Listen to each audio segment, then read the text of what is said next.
IPL 2025లో భాగంగా శనివారం రోజున డబుల్ హెడర్లో భాగంగా మొదటి మ్యాచ్ లక్నో గుజరాత్ జట్ల మధ్య జరగనుంది. ఈ 26వ ఐపీఎల్ మ్యాచ్కు లక్నోలోని ఎకానా స్టేడియం వేదిక కానుంది. ఈ సీజన్లో లక్నో జట్టు ఇప్పటివరకు 5 మ్యాచ్లు ఆడగా 3 గెలిచి 2 మ్యాచ్ల్లో ఓడిపోయి 6 పాయింట్లతో టేబుల్లో 5వ స్థానంలో ఉంది. అదే గుజరాత్ జట్టు విషయానికి వస్తే ఆ జట్టు 5 మ్యాచ్లకు గాను 4 గెలిచి 1 ఓడిపోయి పాయింట్స్ టేబుల్లో టాప్లో కొనసాగుతుంది. అయితే ఈ 2 జట్లు కూడా తమ చివరి మ్యాచ్లను గెలిచి ఈ మ్యాచ్లో కూడా ఎలాగైనా గెలుపు సాధించాలనే ఊపు మీద ఉన్నాయి. ఐపీఎల్ చరిత్రలో లక్నో గుజరాత్ జట్లు మొత్తం 5 సార్లు తలపడగా 4 సార్లు గుజరాత్ గెలిచింది.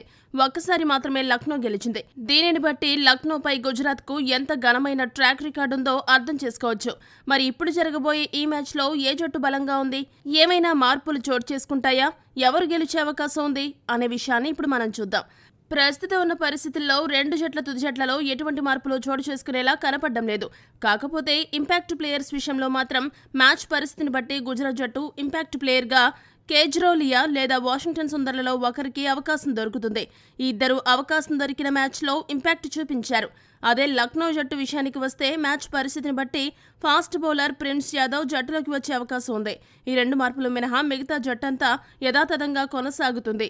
ఈ సీజన్లో ఎకానా స్టేడియంలో జరిగిన మ్యాచ్ను గనుక పరిశీలిస్తే ఈ పిచ్ అటు ఫాస్ట్ బౌలర్లకు ఇటు స్పిన్ బౌలర్లకు ఇద్దరికీ కూడా సమాన స్థాయిలోనే అనుకూలిస్తుంది. కొద్దిగా ఓపిక్గా ఆడితే బ్యాట్స్మెన్కు కూడా అనుకూలంగానే ఉంటుంది. ఈ పిచ్ పై 170 నుండి 210 లోపు స్కోర్ చేసే అవకాశాలు ఎక్కువగా ఉన్నాయి. కాబట్టి ఏ జట్టు ఆల్రౌండ్ పర్ఫార్మెన్స్ చేస్తుందో ఆ జట్టుకు గెలుపును దక్కించుకుంటుంది. ఈ 2 జట్లు బలాలు బలహీనతలు గనుక గమనిస్తే బ్యాటింగ్, స్పిన్ విభాగంలో 2 జట్లు సమానంగా ఉన్నప్పటికీ ఫాస్ట్ బౌలింగ్ విభాగంలో మాత్రం సిరాజ్, ప్రసిద్ధ్ కృష్ణలతో లక్నో కంటే గుజరాత్ చాలా పటిష్టంగా ఉంది. సిరాజ్, ప్రసిద్ధ్ కృష్ణ ఇద్దరు కూడా అద్భుత ఫామ్లో ఉన్నారు. ఈ గుజరాత్ గుర్రాలను ఎంత సమర్థవంతంగా ఎదుర్కొంటారన్న దానిపైనే లక్నో జట్టు ఆధారపడి ఉంటుంది. అయితే ఇక్కడ గమనించవలసిన మరొక కీలక విషయం ఏంటంటే 2 జట్లలో ఒక ప్రధాన లోపం ఉంది. లక్నో బ్యాటింగ్ భారం మొత్తం కూడా మిచెల్ మార్ష్, మార్కరమ్, నికోలస్ పూరన్పై ఆధారపడి ఉండగా గుజరాత్ జట్టులో సాయి సుదర్శన్, గిల్, జోస్ బట్లర్ ఎక్కువగా ఆ జట్టు బ్యాటింగ్ భారాన్ని మోస్తున్నారు. మిగతా బ్యాటర్లపై ఎంతవరకు డిపెండ్ అవ్వచ్చనేది తెలిసేలా ఎటువంటి పరిస్థితులు గుజరాత్కి ఎదురుపడలేదు. ఈ 2 జట్ల మిడిల్ ఆర్డర్ కూడా ఈ సీజన్లో పెద్దగా ప్రభావం చూపలేదు, మ్యాచ్లను గెలిపించలేదు. అదే ఈ 2 జట్లకు శాపంగా మారనుంది. కాబట్టి ఏ జట్టు అయితే ఈ మ్యాచ్లో ప్రత్యర్థి జట్టు టాప్ 3ని త్వరగా అవుట్ చేస్తుందో ఆ జట్టు గెలవడం ఖాయం.